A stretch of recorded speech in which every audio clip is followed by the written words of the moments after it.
者侵伐于剜心，哪个更痛？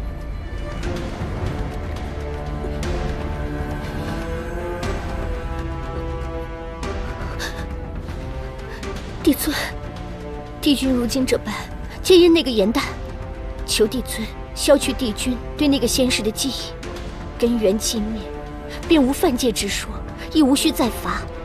帝尊，望您体恤帝君向天界尽忠万年，莫要让他再受此折磨。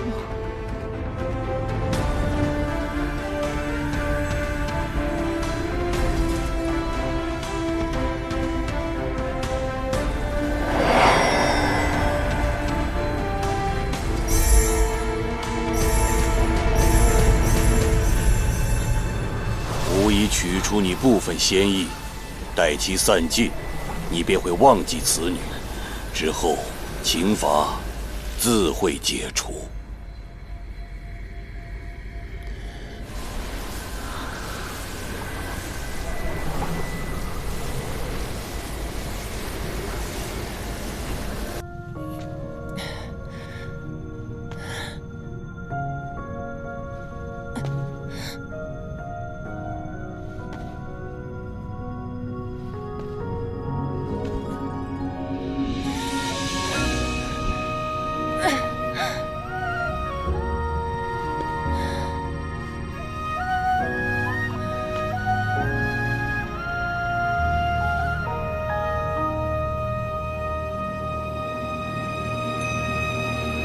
褪色的回忆是月落如霜，满地碎木枯黄。会走出一地雷吞海银浪，执迷于遗忘。走到从此天各一方，走到你身旁，回过头为我生遗忘。催眠的缘分在暗夜里藏，情字落晚香。寂寞的汤烫出思念的伤，遗忘岁月凉。洗尽纤尘人流，你依稀模样。轮转中为思念疯长。一世繁华人间一场落花风，平添一池落花中，看破红尘的眼红。你是遥遥天上一捧秋月容，只敢潇洒不敢浓。梦中有两人与共。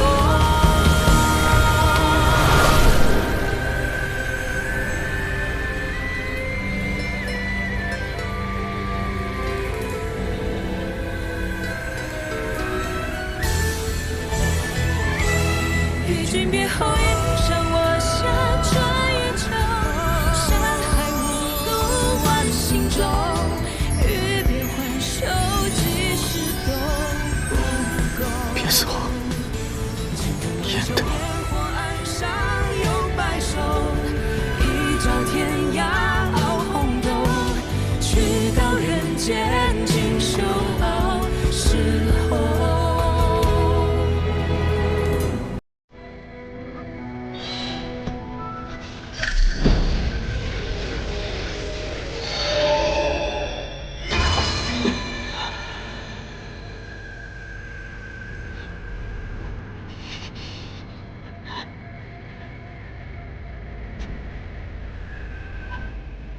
你居然将此女的记忆锁进了仙灵之中，为何如此执迷不悟？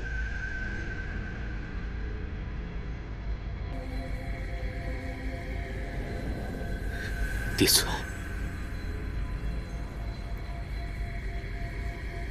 我不愿意忘记她。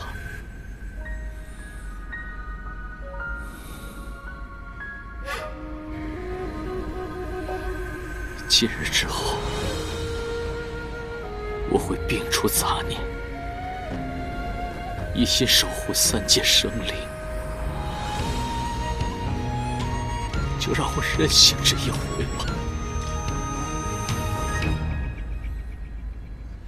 勾起蓬莱劝人间客，是一种好吧，既然你如此执拗，吾便成全于你。望今日之后，要记住帝君之责，万事以3戒为重。伫立的悲喜，梦蝶梦秋水，万劫终不会再流到掌间来。恭送帝尊，本帅定在此好好践行，请帝尊放心。给我把苦那一位，都应战于苍生同悲。3000浊浪摧，心不染成灰，山甘云干碎。我看不破地居天规，造红尘不须百转千回。浮花开，望年岁，空有人猎无一对。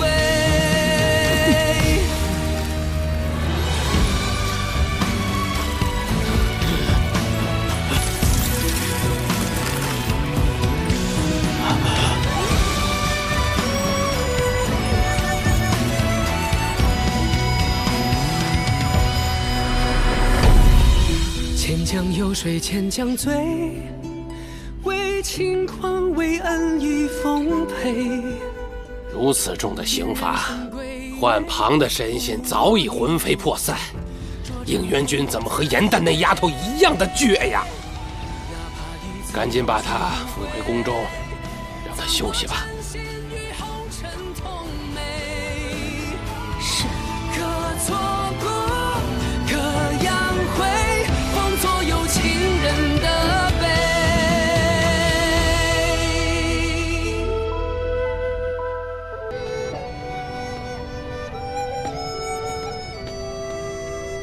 明差，夜忘川河对岸究竟有多远？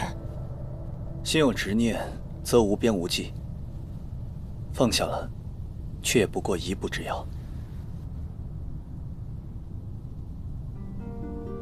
我已经走了10万步，每一步我都告诉我自己马上就要忘记了，可是到现在，我始终都没能忘记。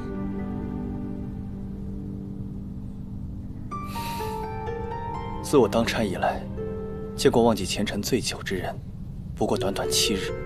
苦主可先在客栈住下，多试几日，便可度过。我真的能度过吗？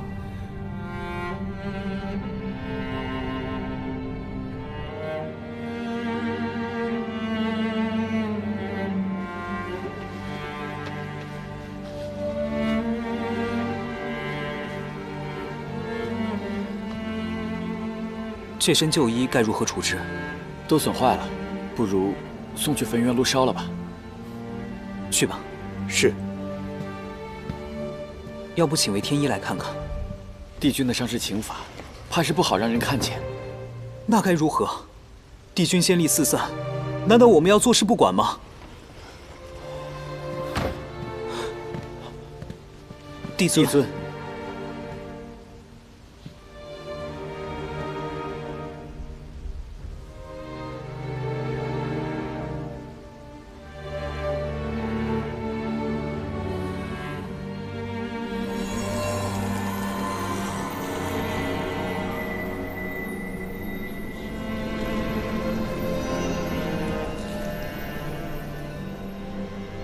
你们这几日好生看护帝君，报寒之后切莫沾染炎火之气，否则精气错纵，轻则昏睡100年，重则零碎命运，凶险万分，务必当心。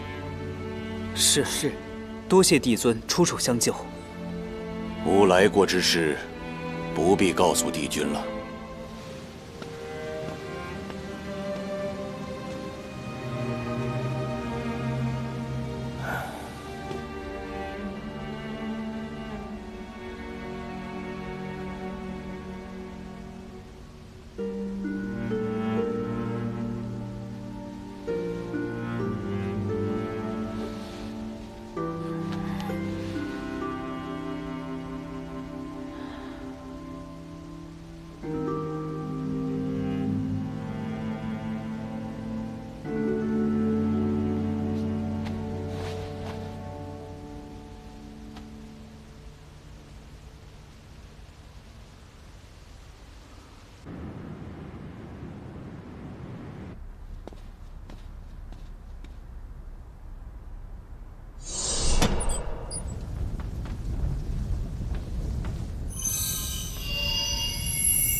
参见帝君。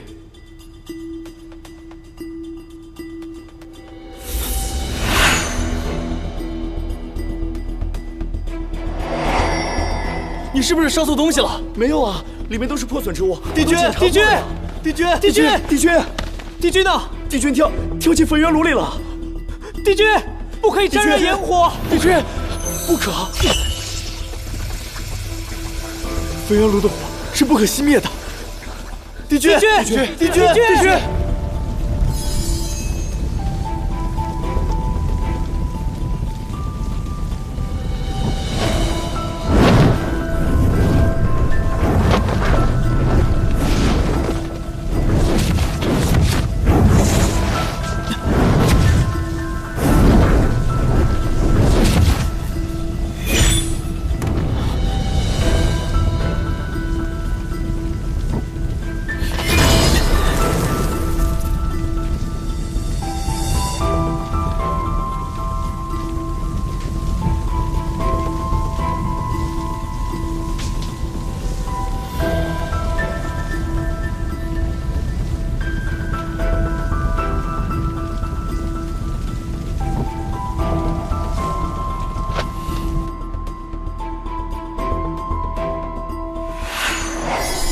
帝君，帝君，帝君，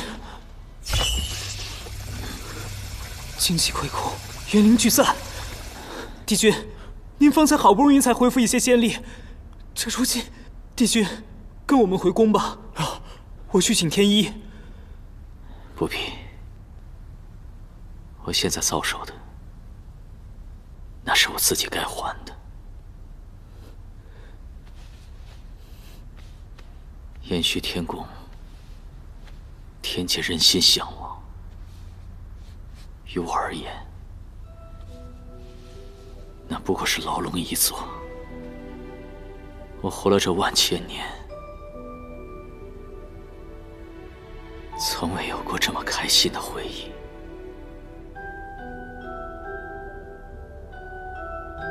从今日起，我自请离宫，再不是亲离帝君。帝君，帝君，帝君，帝君，帝君。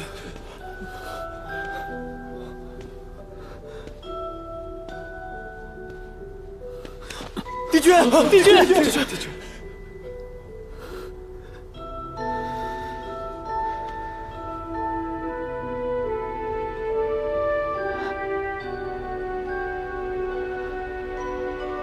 帝君。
以往总是你点灯相守，如今换我守你。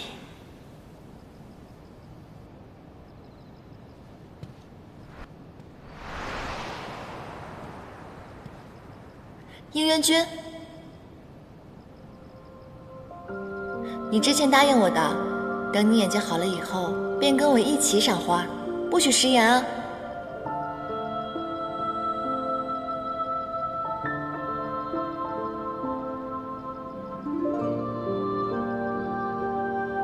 你不敢承认的，可我偏要让你记住，你欠了我一份情，我要让你亲眼看着我走进夜王川，亲眼看着我把你忘掉。此时此刻，你已经彻底将我忘了吧？哼！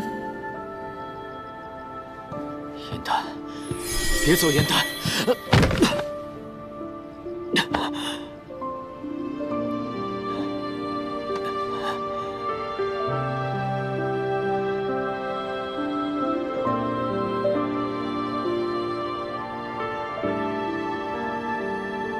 我欠你的，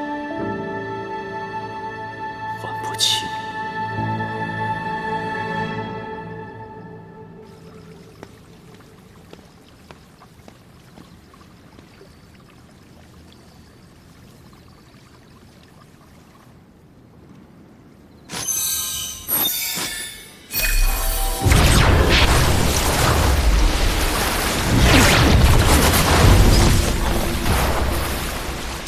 你疯了吗？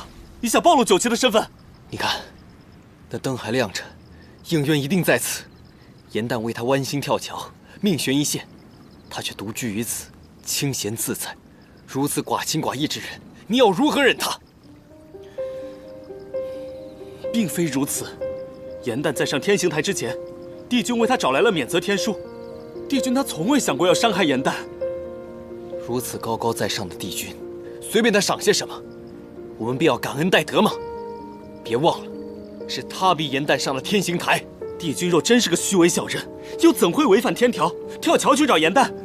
你看看你手腕印记，生死场九死一生，就凭颜淡的仙法，怎会无事？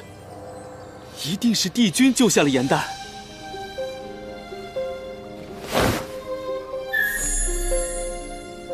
你看，这水里的是莲种，是帝君在为颜淡种莲。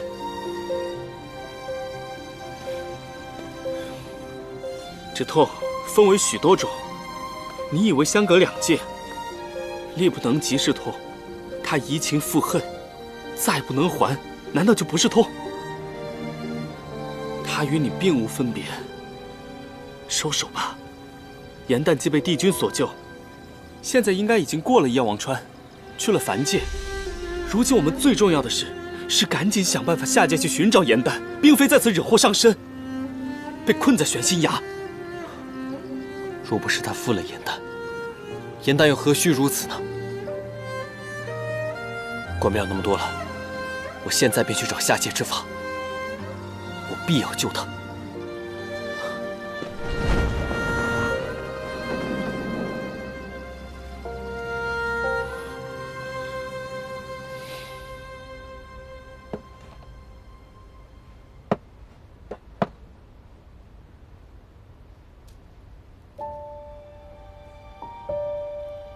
玄心崖，北冥老头赠。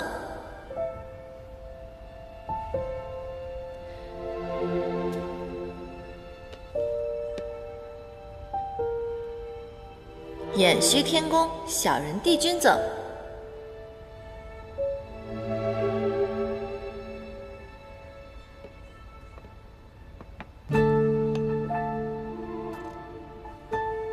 爱的礼物，最疼我的姐姐赠。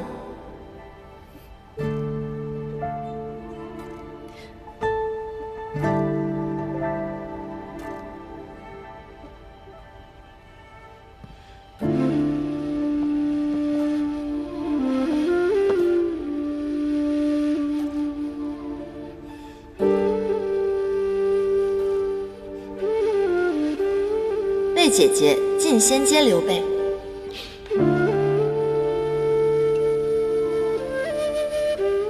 颜淡也想保护芷溪。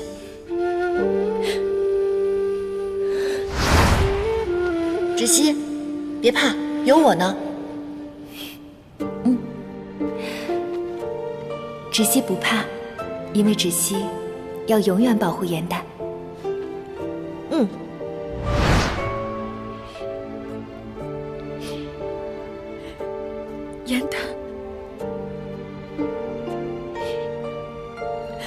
姐错了，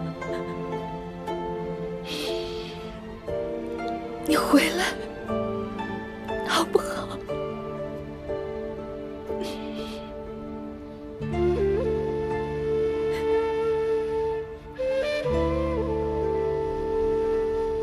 西女止息，愿帮妹颜淡，无论身处何处，皆能平安顺遂，逢凶化吉。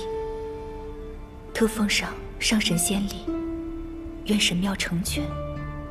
好一场虚情假意、惺惺作态的姐妹情啊！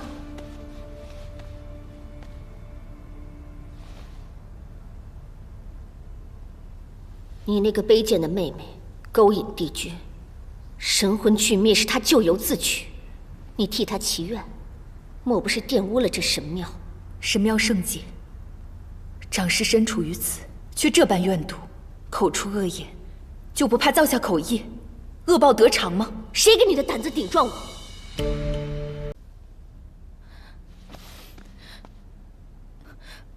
这混元玉带可是帝君的爱物，这可怎么办呀？啊！两位仙子，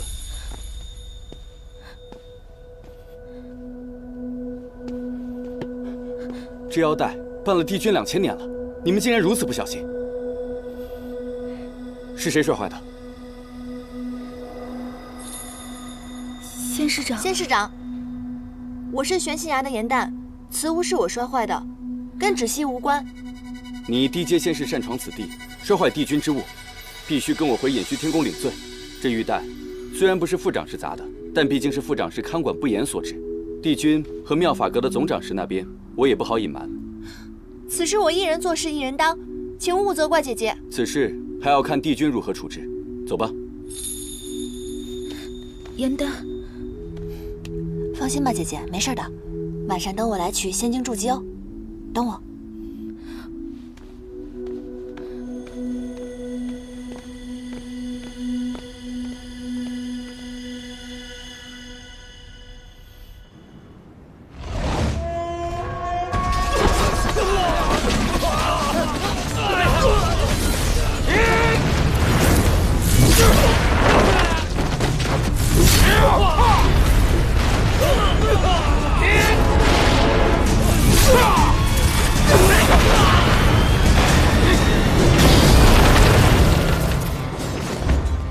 元帅，妙法阁长师思璇所道法器已被魔族转移。你速去找应渊帝君，让他务必拦截住丢失的法器，否则此战难以平息。是。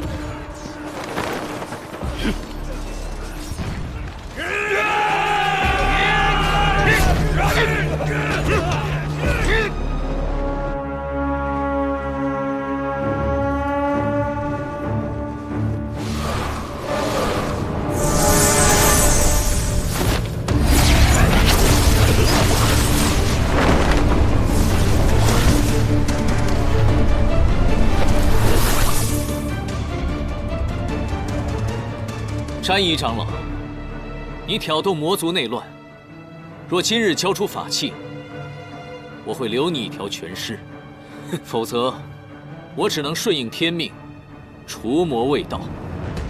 这9重天最强的法器都在我手上，休想让我束手就擒！解阵，诛杀帝君！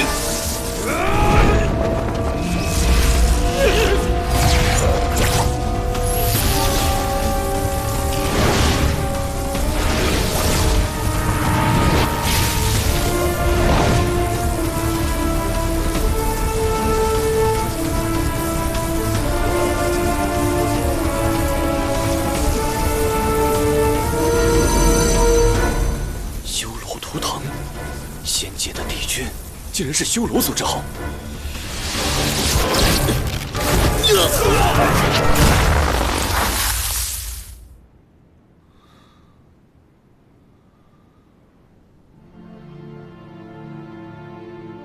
我想你的身世，今日也该告诉你了。你乃是上古恶灵之首修罗族，和仙界仙子所生。你额上的黑纹，便是修罗族的图腾。那我的母亲呢？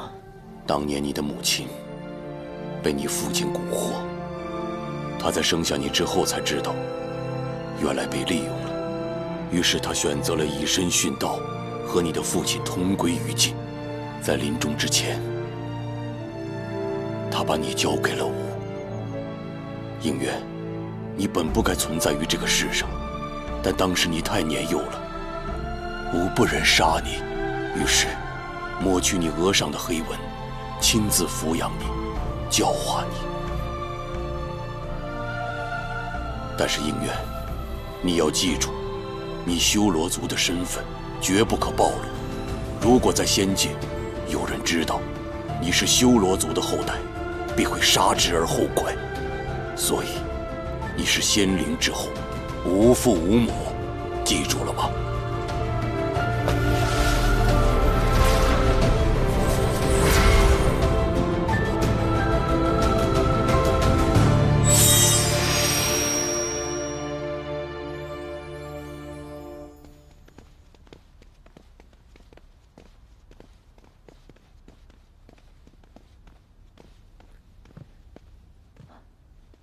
帝尊，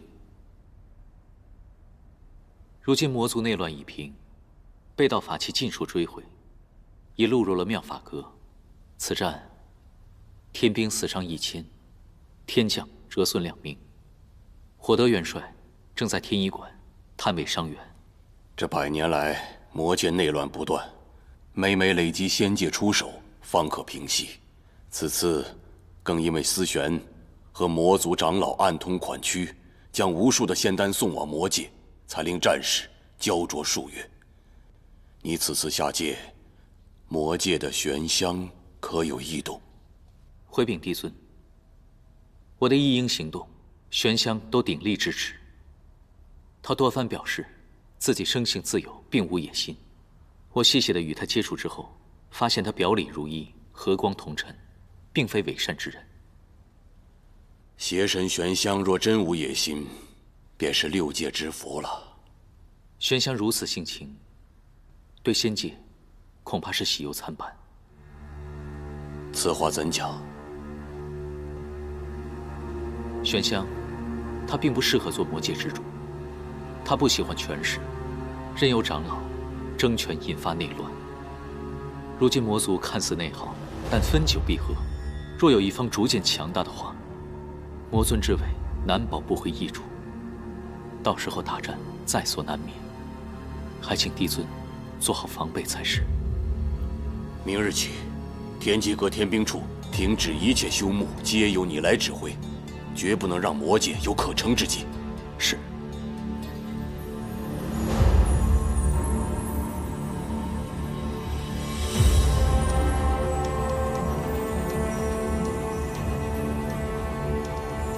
帝尊，已准备就绪。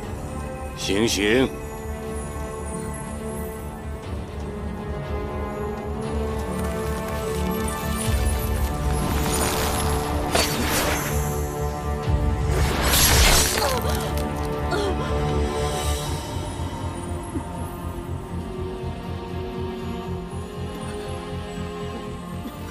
看见了吧，一个有锦绣仙途的仙官长士。连桓清都曾向我要过此人，却因为一个情字，与魔族中人诛胎暗结，违反天条。受情罚者，若不认错，至死方歇。帝尊，思玄执手数千年，一时被蒙蔽。帝尊，可否饶恕他这次？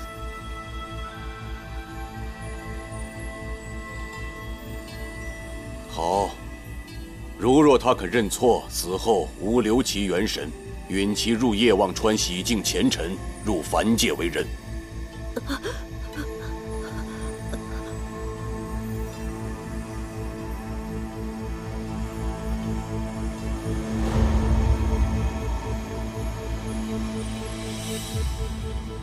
思玄，詹夷长老已死，你还有悔过的机会。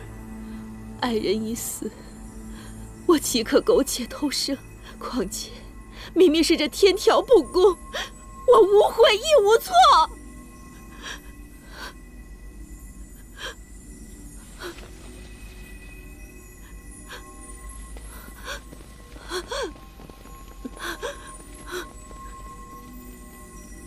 思璇，你因为情爱失志忘义，还在这信口雌黄，说什么天道无情，你知道吗？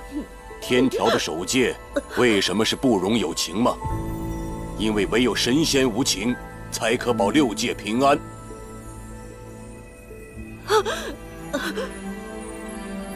应元君，看见了吧？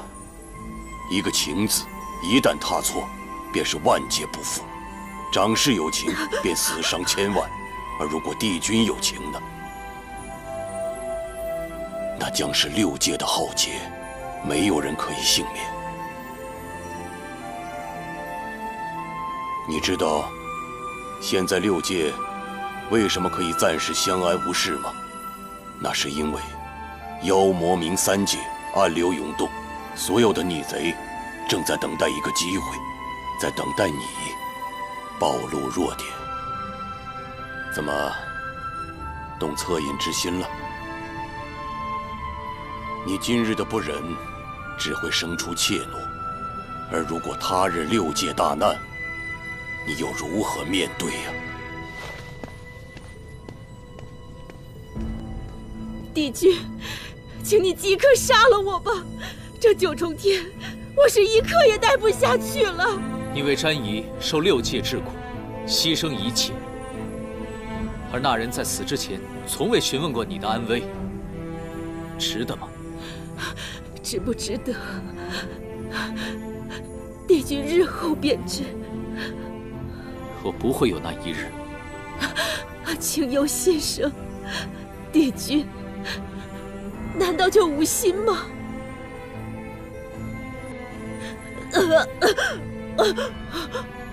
我求求你杀了我，我宁愿怀着这有情的心死去，也不愿和你们这无情之人同活。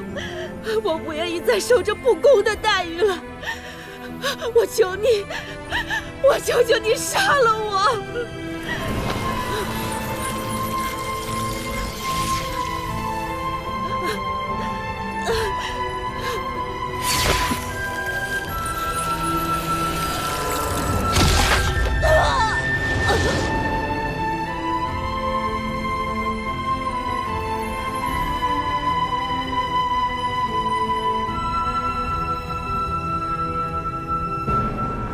情法不可违逆，我能做到的，就是保下你的一丝元神。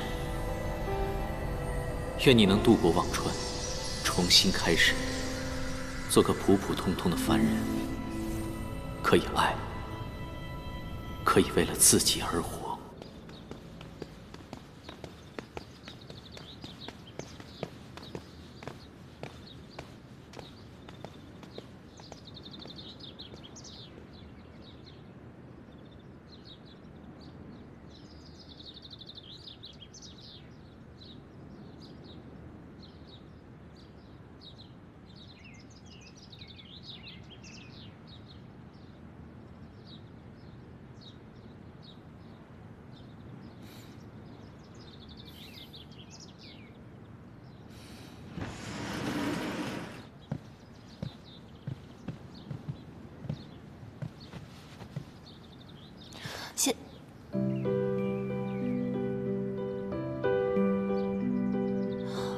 范归君，是你！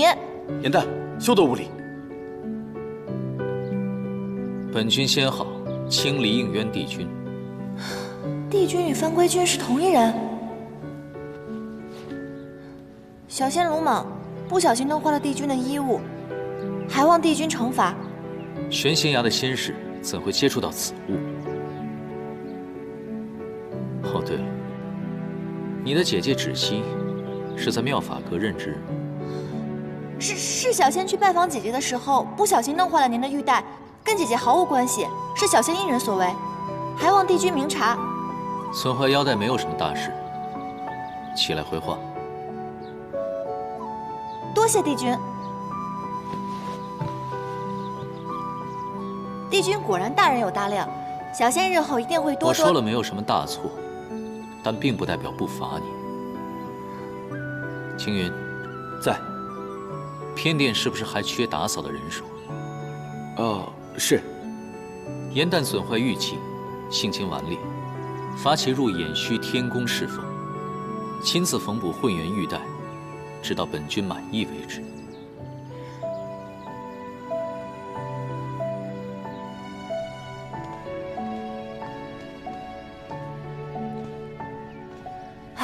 仙君，您别送了，今天我就要走了，您要好好保重身体，以后我会常回来看您的。没想到你走得这么突然。别难过了，这以后谁来帮我破解棋局啊？别哭了，仙君。仙君，我在您这宫里待了200多年，难道我除了给您破棋局，没有任何地方让您舍不得吗？您这么说，我可真是太寒心了。我可不是这个意思啊。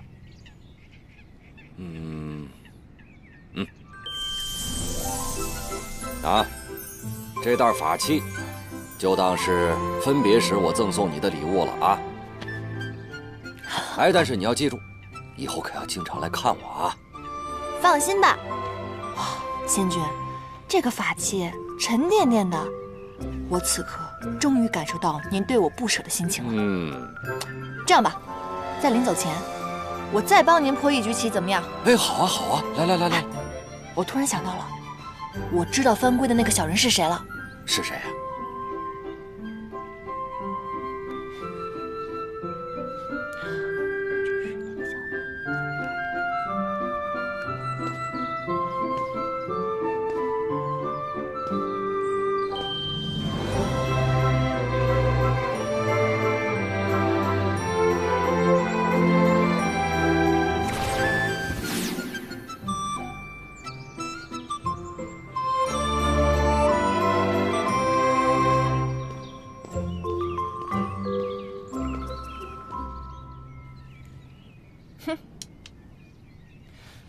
小人帝君这回总算是黔驴技穷了，这局还没有上一局难呢。哟，你这一子下的可妙啊！以虚打实，你看看，把他这一脚的活子全都打成了废子。你这一招是怎么想到的？下棋对我来说，要不然就是捡漏，看出对方的破绽，顺藤摸瓜；要不然就是打劫，把对方的变成自己的，变不成那就通通吃掉。往往后面那一种是非常艰难的，但是愚公移山，铁杵也能磨成针的。妙！今日本想与仙君面对面切磋棋艺，没想到竟看到忠心仙士不舍救主的场面，本君都不好意思开口要人了。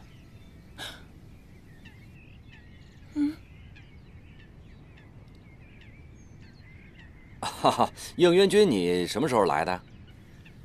小人帝君那句我就到了。看你们如此专注，我也不好出声打扰。你好歹堂堂的上神，你这样如此偷听别人的墙角，这样不太好吧？本君上梁不正下梁歪，影响的仙君一起作弊，真是惭愧。应元君，你说笑了，你一定是看我破解棋局呢特别的辛苦，所以呢你就一次一次的降低难度，故意放水，是吧？刚才只是说笑。严旦呀，去了偃虚天宫之后呢，由你亲自教导，我想他的棋艺和仙法一定会更上一层楼的。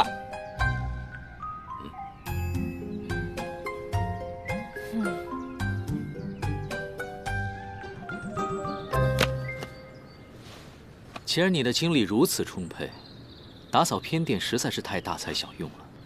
以后呢，誊抄仙法破解棋局，自然就交给你负责了。帝君您棋艺高超，每日肯定有很多神仙来找您斗气。如果这样的话，我难道……能者多劳啊！以后，所有人送来的棋局，自然是交给你来应付了。哼，你就是气我帮仙君破了你的局，公报私仇。是。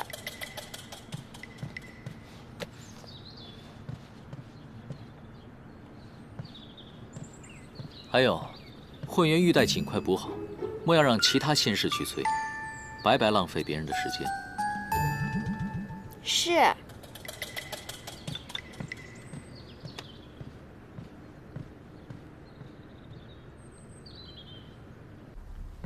应渊这个小人，他表面温文尔雅的，他实则呢肚子里一堆坏水，给我安排这么多活让我干，他就是故意想整我。小人。没想到众人眼中如此完美的帝君，还有这样一面，这在我心目中的形象又丰满了一些。哎，你到底跟谁一伙的你？好了，颜淡，帝君犯规不过是童趣之举，哪有你说的那么严重啊？况且他与北冥仙君对弈，外人本就不该干预。你当着他的面说他是小人，他还能一笑了之，可见他宽宏豁达，是个正人君子。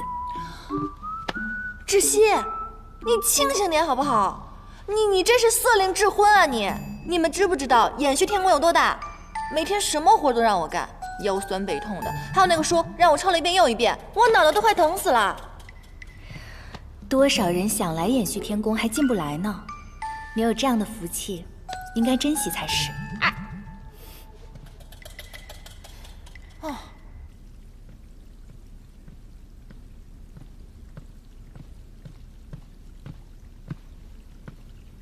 芷溪，长侍。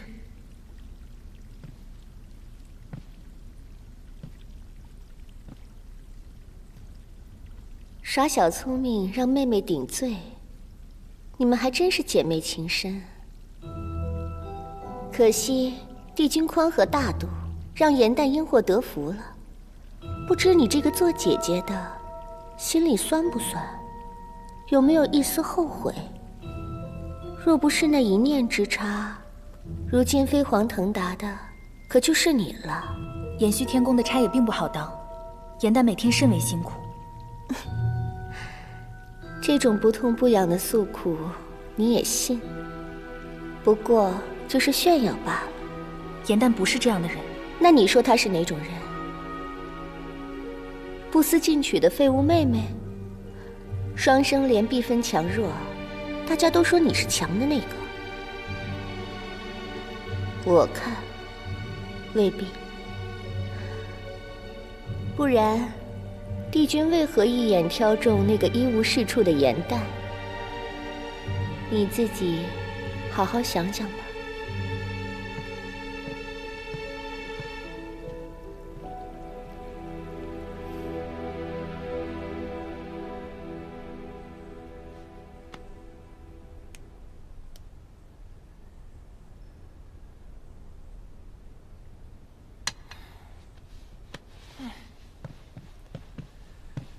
颜淡，你最近神神秘秘的，还不告诉我你写了什么？现在可以说了吧？我写这出戏的灵感，正是取自你给我推荐的那本《创世之战》。哦，上古初期，混沌初开，修罗族以神器无双镜打开了摩天结界，掀起大战。帝尊携4大帝君救众生于水火，辟四海，创6界，这才有了如今的太平盛世。你写了这么一出拍马屁的大戏，实在是太鸡贼了。我如果只写大战，那所有的神仙都能看出来我在拍马屁，我才没有那么蠢呢。再说了，光写战争只会流于枯燥，根本没有那么好看。那你到底写了什么啊？我呢，以战争作为背景，从一位已灭族的上古彝族的视角作为切入，以小见大，以弱趁强。你选了什么上古彝族？为了相助4帝君，在创世大战中全族覆灭的九岐。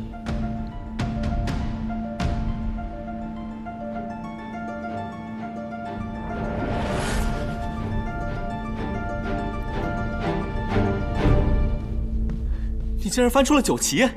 正是，他曾被誉为6界当中最强悍的水族，上天为龙，入海为鱼，百毒不侵，水火不灭。可就这么厉害的种族，却在这些年的和平当中被人们逐渐遗忘了。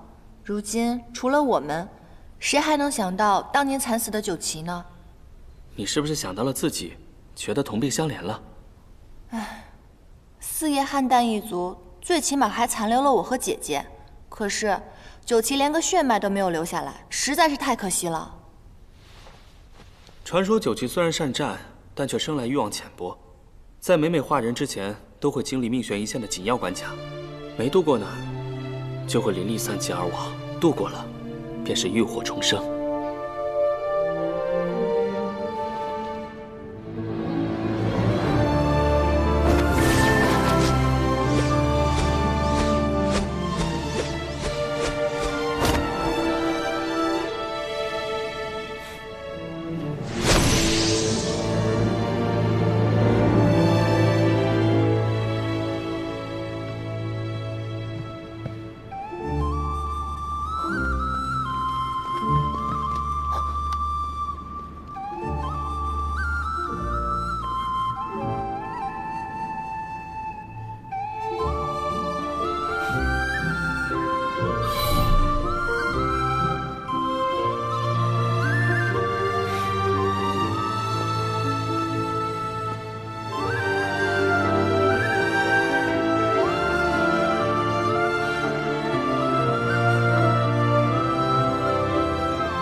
阿晨，你所占之地，除妖冥两族之要隘，恐有腹背受敌之嫌，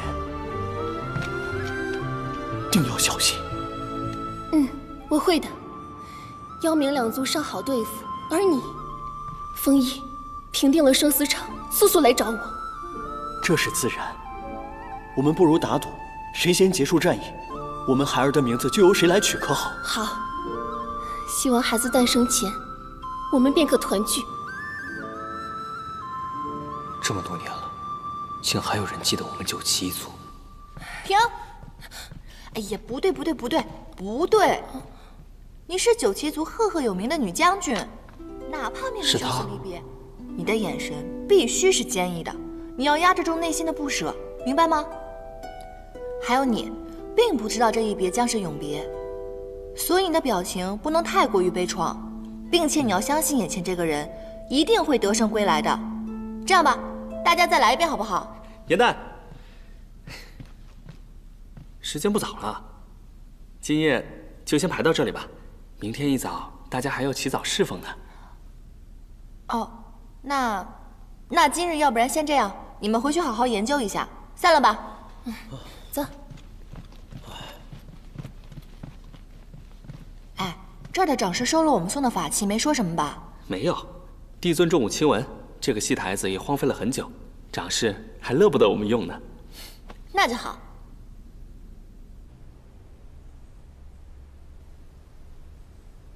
唉，这第一章是写九旗两位将军的生离，最后一章是写他们二人的死别。唉，也不知道中间四帝君的戏份该如何写。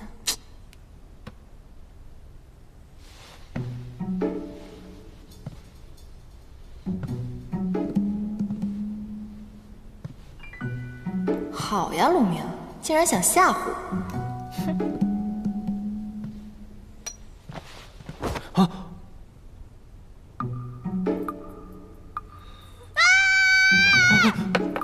哇！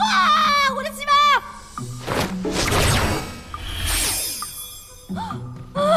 我的西文！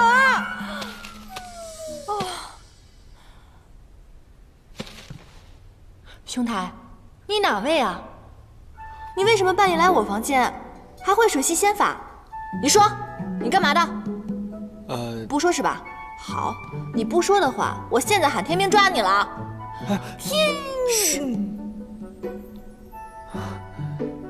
我呢，只是一个刚刚偷偷化成人身的一个黑羽小仙而已。啊，我是无意间误打误撞的走进披香殿，看见你们正在排戏，我觉得很有趣，我又想知道后续发展的情况，就偷偷溜了进来。我只是想看看后面的细纹是怎么写的。刚化成人形就长这么大？原来是水族，怪不得能灭火。所以你刚刚说的那些，就是你帮我抢救细纹的原因喽？啊。看来你这条小黑鱼还算有良心嘛。我之前认识的那条就没有你这么有良心了。看你的装饰吧，确实不像什么仙君仙士，所以你跟我来，当真是因为觉得我戏写得好？是啊。乾隆尊还有尊后的故事，我也很想知道后面到底发展的怎么样了。哦，对了，九旗呢本来是我们的四海龙尊，我很想知道他们接下来的情况。你居然知道九旗？哦，我以为现在除了我，没有人知道九旗了呢。小伙子，有眼光啊！叫什么名字啊？我还没有名字。连名字都没有，看来他定是身份微末，处事艰难。是这样的啊，今天你遇上我，算是你的幸运。以后跟着我吧，只要有我在，保证带你吃香喝辣，做一个快活神仙，怎么样？若非是他在我渡关的危急时刻现出真身相救，我必不会这么顺利的成功化人。既然如此，就算做个跟班也无妨了。怎么样？考虑好了吗？当真如此？当真如此啊！你不是还没有名字吗？啊，让我来帮你取一个吧，等着啊。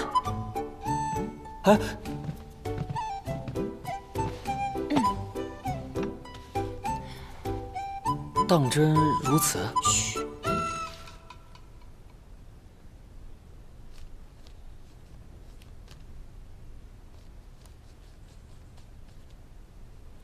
好了。这个名字竟然还不错，是吧？于墨。我明明写的是于黑土啊！啊？不是你说的吗？你刚刚从小黑鱼幻化成人形，所以我觉得黑土很适合你。不，这名字未免也太土了吧？还是于墨好听一点。你看啊，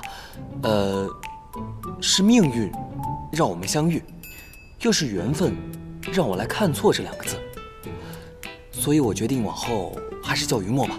虽说有道理啦，可是我还是觉得黑土比较可爱朴实啊。不是，还是顺应天命吧，往后就叫于墨吧，好不好？那好吧，就叫这个名吧。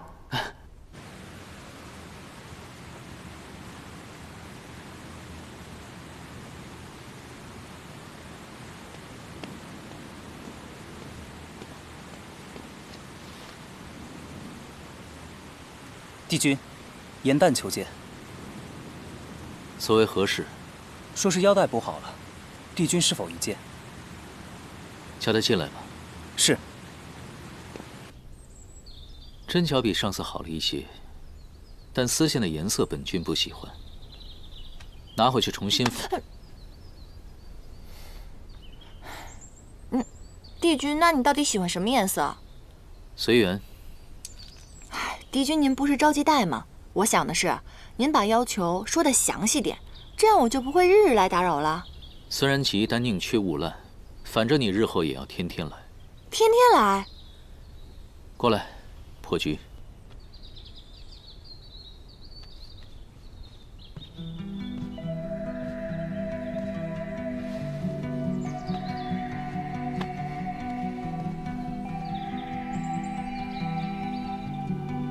这盘棋局比帝君给仙君的那盘棋要深色奥妙很多，这是哪个宫的仙官给的？是我自己设计的，你看看，可否能解开？我试试。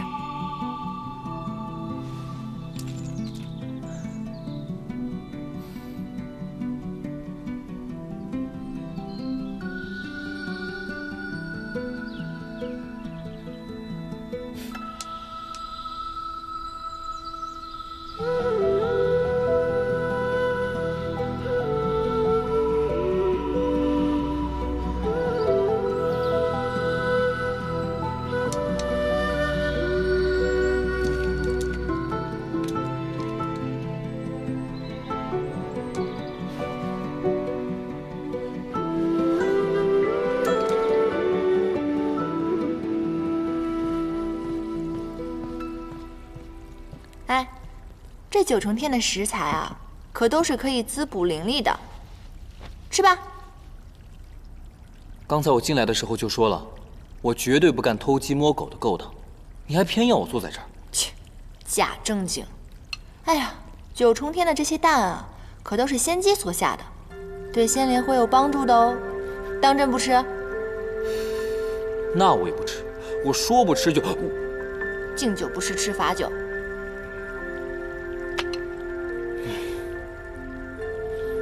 我说，这也太好吃了吧？是不是？我都说了，我的厨艺跟我写戏不相上下，好吧？哎，那你之前排戏的名字叫什么呀？《创世英雄传》。你戏的主角不是9旗吗？你觉得他们是英雄？他们当然是英雄了，在创世之战中，帝尊、4帝君是英雄，9旗一族也是英雄。在我看来，那些籍籍无名的小仙小族，他们只要为战争胜利战斗过、努力过，在我心里他们也是英雄啊。所以，这才是我写这出戏的意义。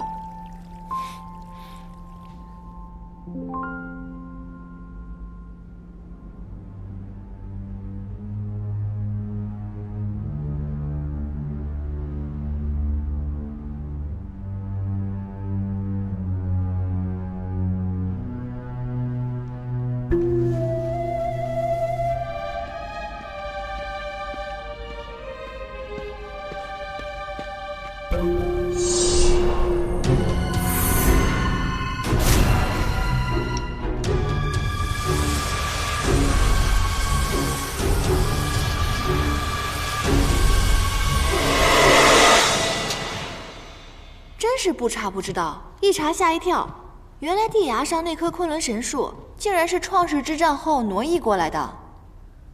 神族与魔族仅是一线之隔，而且此树灵力太过强盛，4帝君肯定是觉得不宜长期种在魔族，以防以后难以控制。反正我是无法体验大战时那种惨烈了。不过那棵神树，咱们倒是可以去看看。哎，我正有此意。不可，昆仑神树是靠吸收灵力为生的，若是不小心被它捆住，几百年的修为就要废掉。况且，地崖是9重天的禁地，若是被抓住了，可是要受罚的，知道吗？快点，快点！救命啊！救命啊！2位仙友，救救我！你是哪宫的小仙官啊？你怎么被这神树给捆住了？我一时贪玩，误闯了禁地，没想到就被这棵树给缠了。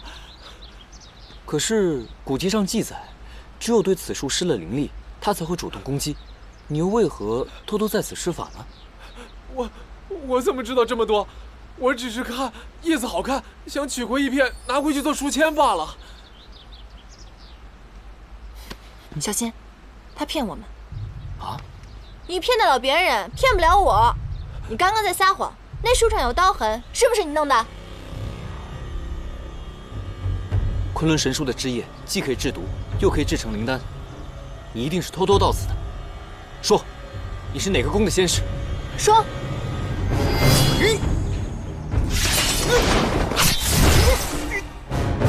不要施法！啊！